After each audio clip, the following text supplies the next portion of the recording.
السلام علیکم ورحمت الله وبرکاته ومغفرته. محترم ستنه کړی ده چې کور کې جنجال رالی، مشکل رالی، یو نفر په دې کورنۍ کې قرآن عظیم شان لمزه کې وویشتی. نو د محترمه په دې کې زموږ جرم څه دی؟ موږ څه وکړو؟ محترمه تاسو خلاص یاست. الله جل جلاله د یوه په ګناه بل نه نیسي او پاته ده چې قرآن لمزه کې ویشتلی دی، دی دې تجدید د نکاح وکړي، تجدید د ایمان دې وکړي،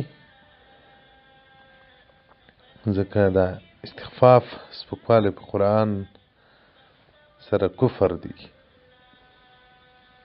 دا چې قرآن لمزه کې ولي نو خو اهانت او د بېعزتۍ په شکل ورته ګوري. شرح د فقه الاکبر صفحه 188 فصل فی القرآن والصلات.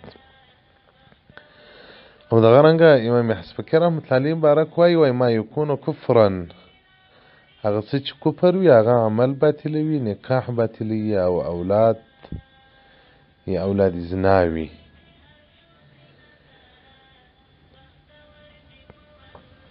که چیرې تجدید د نکاح نه وکړي، ایمان نه کینوي، نو بس بره یا اولادونه به ټول ارمونې وي. رد المحتار جلد 4 صفحه 245 باب المرتد.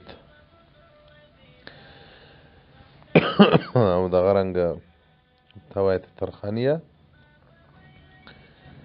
جلد 5 صفحه 491 احکام المرتدین. محترمه تجدید د نکاح دی وکړي، توبه دې وکاږي، الله جل جلاله څخه دې عفو وغواړي،